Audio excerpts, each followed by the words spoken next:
ମାଲକାନଗିରି ଜିଲ୍ଲା କାଲିମେଳା ବ୍ଲକର ଚିତ୍ରାଙ୍ଗପଲ୍ଲୀ ଗ୍ରାମ ପଞ୍ଚାୟତରେ ଅବସ୍ଥିତ ଗୋଟିଏ ଛୋଟ ଗ୍ରାମ।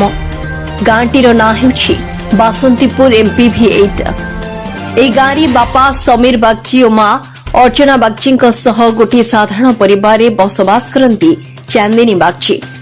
ଚାନ୍ଦିନୀ ବାଗ୍ଚୀ ଚଳିତ ବର୍ଷ ମାଲକାନଗିରି ଜିଲ୍ଲାର MV7 ଜଗନ୍ନାଥପଲ୍ଲୀ ଉଚ୍ଚ ବିଦ୍ୟାଳୟରେ ମେଟ୍ରିକ୍ ପରୀକ୍ଷାରେ 600 ମାର୍କ ମଧ୍ୟରୁ 546 ମାର୍କ ଅର୍ଥାତ୍ 91% ମାର୍କ ରଖି ପ୍ରଥମ ସ୍ଥାନରେ ଉତ୍ତୀର୍ଣ୍ଣ ହୋଇଛନ୍ତି। ବିଡମ୍ବନାର ବିଷୟ ହେଉଛି ଝିଅ ଯେତେବେଳେ କ୍ଲାସରେ ବସି ପରୀକ୍ଷା ଦେଉଥିଲେ ବାପା ସମୀର ବାଗ୍ଚୀ ମାଲକାନଗିରି ମେଡିକାଲରେ କ୍ୟାନ୍ସର ଜନିତ ରୋଗରେ ମୃତ୍ୟୁ ସହ ଲଢ଼େଇ କରୁଥିଲେ।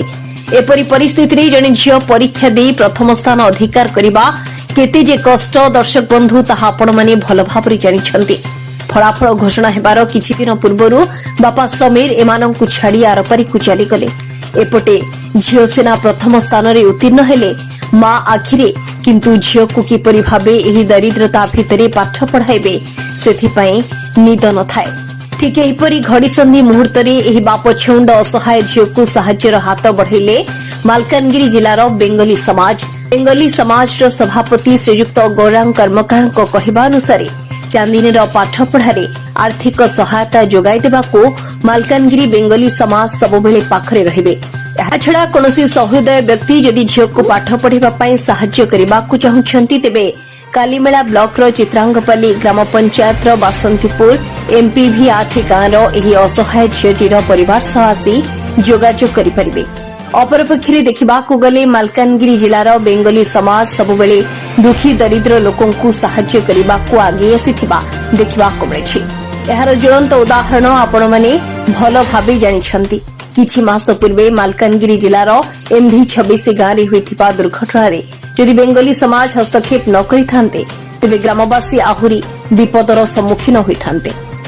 ଦେଖିବାକୁ ବାକି ରହିଲା ମାଲକାନଗିରି ବେଙ୍ଗଲୀ ସମାଜ କିପରି ଭାବେ ଚାନ୍ଦିନୀକୁ ପାଠ ପଢ଼ାରେ ସାହାଯ୍ୟ କରୁଛନ୍ତି। देखो आज आम मैंने आसिक पहुंच जाइचु कालीमेला ब्लॉक चित्रांगपल्ली ग्राम पंचायत MPV8 नंबर गाँव यही गाँव गोटे झील जार नाम बागची से 600 मार्क भितर 10th 600 मार्क भितर 546 मार्क रखिंट से पढ़ुला हूँ जगन्नाथपल्ली हाईस्कल MV7 से जेहेतु किछि दिन पूर्वे तार बापा समीर बाछाड़ समीर बागची से कर्कट रोग में मृत्युवरण कर आज आसी गाँव बेंगली समाज से माने यही बाप छेउंड झील को किपरि भाव साहाय्य करने को आगे आसतु सीधा सड़क आमर सभापति मोर सीधा सड़क पचारिक बुझा आप परिचय देवे प्रथम कहे जो आप से झील को आप साहाय्य करने चाहते देखु बहुत आनंदर कथा आम जिलापाई ये जो झीलटा आनी बासंती नगर गाँव झील आम शुणिकी बहुत खुशी हेलु जे आम टोटाल मालकानगिरी जिला तथा ओडिशा राज्य पाई गोटे गौरवर विषय जे आम झील एमती टपर होती बोलिकी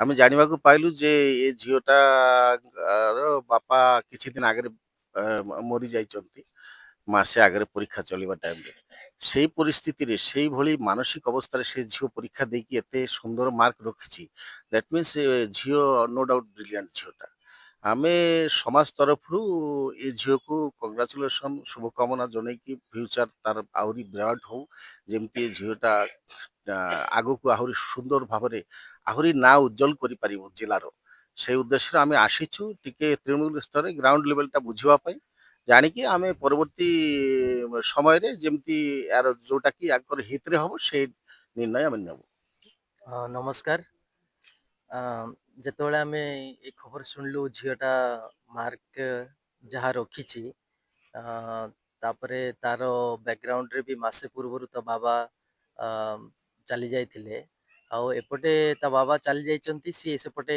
एग्जाम दौचे तो जिनस गुड़ा आम जापारू आईटा गोटे साधारण कथा नुह जे से समय एत माने परीक्षा देवा कहीं बहुत लोक हुए तो से टाइम परीक्षा भी दे पारती हाथ थरी जाए किंतु ता सत्वे भी झीलटार मार्क भल आसी सी हुए तो टपर न किंतु से टपर होगा योग्य मे बी एथर हो पारनी किंतु आमर साहाय्य सहयोग जदि रहा ତାଙ୍କ ପରିବାର ଉପରେ ସେ ନିଶ୍ଚିତ ନମସ୍କାର, ମୁଁ ଚାନ୍ଦିନୀ ବକ୍ସି, ଜଗନ୍ନାଥପଲ୍ଲୀ ଉଚ୍ଚ ବିଦ୍ୟାଳୟ କେତେ ମାର୍କ ରଖିଛ ତମେ?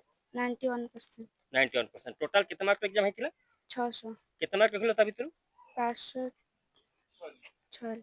ବର୍ତ୍ତମାନ ତମେ କଣ କରିବାକୁ ଚାହୁଁଛ? ଯୋଉ ମୁଁ ହୃଦୟରୁ ଧନ୍ୟବାଦ ଦେବାକୁ ଚାହୁଁଛି। ମୋର ଏଇ ଖରାପ ଏମିତି ସମୟରେ ସେମାନେ ଆସିକି ମୋ ପାଖରେ ଆସିକି ଠିଆ ହେଇଛନ୍ତି।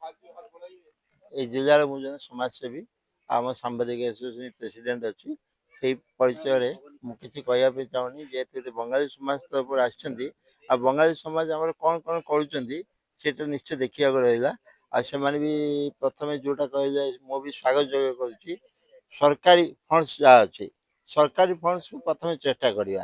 ସରକାରୀ ଫଣ୍ଡସ୍ କ'ଣ ଅଛି ସେଇଟା ବାହାର କରିବା ପାଇଁ ହେଲେ କଲେକ୍ଟର ଅଫିସ୍ ଯିବାକୁ ପଡ଼ିବ। ବିଷୟରେ କହୁଛି ମୁଁ, ଯେହେତୁ ଏମାନଙ୍କର ନିଃସହାୟ ହିସାବରେ ଏମାନେ କେନ୍ଦୁପତ୍ର ବାନ୍ଧିବି କହୁଛନ୍ତି।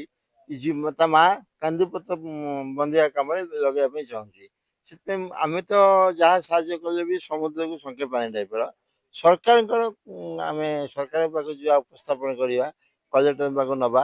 ତାପରେ ପରେ ନେକ୍ସଟ ଆମ ରେଡ୍ କ୍ରସ୍ ସୋସାଇଟି ଯାହା ଅଛି ସେଇ ତରଫରୁ ଚେଷ୍ଟା କରିବା। ସେଇଟା ଏଇଟା ହେଉଛି ବଙ୍ଗାଳୀ ସମାଜର କାମ ନୁହଁ, ଏଇଟା ଜିଲ୍ଲାର ଗୋଟେ ଗରିବ ପରିବାର କାମ। ସେଇ ହିସାବରେ ଆମେ ପ୍ରଥମେ ଯାହା ଚେଷ୍ଟା କରିବା କଥା ସମସ୍ତଙ୍କ ମିଳିତ ଉଦ୍ୟମରେ ଚେଷ୍ଟା। ଠିକ ଅଛି। ଯାହା ମୋ ପାଖରେ ଅଛନ୍ତି ଆଉ ଜଣେ ସମାଜସେବୀ ଏବଂ ଜଣେ ଧାର୍ମିକ ବା ଧର୍ମପ୍ରାଣ ବ୍ୟକ୍ତି। ଆସନ୍ତୁ ସିଧାସଳଖ ତାଙ୍କ ମୁହଁରୁ, ସେ ମଧ୍ୟ ଆସିକି ଆଜି ଏ ଝିଅ ପାଖରେ ଛିଡ଼ା ହେଇଛନ୍ତି। ଆସନ୍ତୁ ସିଧାସଳଖ ତାଙ୍କ ମୁହଁରୁ ପଚିରି ବୁଝିବା ସେ ଏ ବିଷୟରେ କ'ଣ କହିବାକୁ ଚାହୁଁଛନ୍ତି। ମୁଁ ଦୁଇଟି କଥା କହିବାକୁ ଚାହେଁ। ପ୍ରଥମ କଥା ହେଉଛି ଝିଅ ତ ସାହାଯ୍ୟର ଆବଶ୍ୟକତା ରହିଛି, କିନ୍ତୁ ତା ଭିତରେ ବି ମୁଁ ଅନୁଭବ କରୁଛି ଉପଯୁକ୍ତ ସମାଜ ନହେଲେ ବ୍ୟକ୍ତିର ବ୍ୟକ୍ତିତ୍ୱ କେବେ ବି ପ୍ରକାଶ ପାଇପାରିବ ନାହିଁ। ଆଜି ଯେଉଁ ଉତ୍ସାହ ବା ପ୍ରେରଣା ଝିଅଟିକୁ ମିଳୁଛି, ଏ ପ୍ରକାର ପ୍ରେରଣା ବା ଉତ୍ସାହ ଯଦି ମିଳେ ତାହେଲେ ମାଲକାନଗିରି ଜିଲ୍ଲାରେ ଆହୁରି ବହୁତ ପ୍ରତିଭାବାନ ଛାତ୍ରଛାତ୍ରୀ ବାହାରିବେ, ସମାଜର ଅବକ୍ଷୟ ଦୂର ହେବ। ଦୁଇ ନମ୍ବର କଥା ହେଉଛି ଝିଅଟି ଅତ୍ୟନ୍ତ ଗରିବ ଲୋକ। ଗରିବ କହିଲେ ବି ଭୁଲ, ତାହାଠୁ ବି ଆହୁରି ଗରିବ। ଯିଏ କେନ୍ଦୁପତ୍ର, ତା ମା କହୁଛି କେନ୍ଦୁପତ୍ର ବାନ୍ଧିବ ପଢ଼େଇ ପାରିବି ନାହିଁ।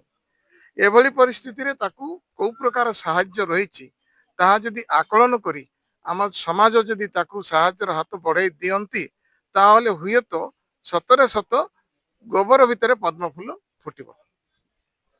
ନିଶ୍ଚିତ ଭାବରେ ଶୁଣୁଥିଲେ।